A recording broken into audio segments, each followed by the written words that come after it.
Sa chapter 359 ng Hunter x Hunter, nagbigay na ng malaking clue ang kwento tungkol sa rutang tatahakin ng mga hunter sa Dark Continent. Ito ang hilagang ruta kung saan matatagpuan ang isang sinaunang syudad na parang labyrinth. Matatandaan na may 5 rutang isinulat si Don Fricks sa kanyang Journey to the New World at bawat ruta ay konektado sa 5 dakilang yaman ng Dark Continent. Pero sa lahat ng ito, mukhang hilagang ruta ang piniling tahakin ng Hunter Association. At sa tingin ko mga idol, may 3 dahilan kung bakit ito ang napili nila. Una, posible itong rekomendasyon ng Direktor ng International Permit Agency o IPA. Ang organisasyong ito ang nagbibigay ng pahintulot sa mga ekspedisyon papuntang Dark Continent at sila rin ang nagtatago ng records ng mga naunang nakarating doon. Dahil isa rin ang direktor sa iilang taong nakabalik ng buhay mula sa Dark Continent at posible na siya mismo ang nagsabing ito ang pinakaligtas na ruta. Pangalawa, nasa hilagang bahagi matatagpuan ang Herb of All Illness, isang halaman na kayang magpagaling ng lahat ng sakit. Bilang isang disease hunter at chairman ng Hunter Association, malamang na nakita ni Cheadle Yorkshire ang napakalaking halaga nito sa mundo. Posibleng ito rin ang dahilan kung bakit pumayag siyang tahakin ang rutang ito. At ang pangatlo, dito rin matatagpuan ang pinakamahinang calamity ayon sa records ng Hunter Association, ang Bryon. May threat level lamang ito ng B+, mas mababa kumpara sa ibang calamities tulad ng I, Pop at Hellbell na nasa level A pataas.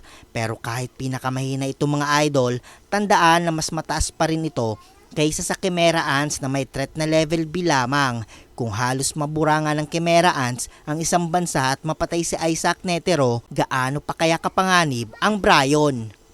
Hindi pa direktang ipinakita ng manga kung ano talaga ang Bryon, pero maraming clues na nagpapakitang isa itong organismong kawig ng Cordyceps fungus, isang parasitic fungus sa totoong mundo na kumokontrol sa katawan ng mga insekto gamit ang spores nito.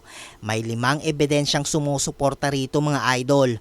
Una, ang itsura mismo ng Bryon sa drawing ni Don Fricks. Bilog ang ulo nito at parang may maliit na buhok o spores. Kawig ito ng fungi o cordyceps na tumutubo sa ulo ng infected na insekto.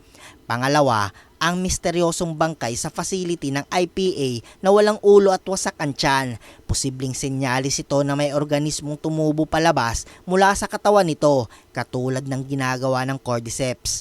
Pangatlo, sinabi mismo ni Netero na ang tunay na kalaban sa Dark Continent ay hindi mandirigma kundi ang kalikasan mismo, mga hayop, halaman at fungi. Posibleng kabilang dito ang Bryon. At ang pang-apat, tinawag ni Don Fricks ang Bryon bilang botanical weapon.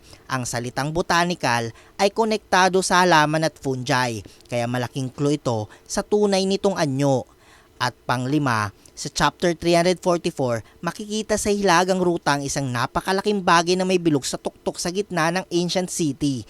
Para itong giant mushroom o sporophore, ang bahagi ng fungus na nagpapakalat ng spores. Posibleng ito ang tunay na puno ng Bryon at siyang pinagmula ng infection. At sa tingin ko mga idol, kapag may pumasok sa ancient city, magpapakalat ng spores ang punong ito para i-infect ang mga intruder at gawing bagong Bryon.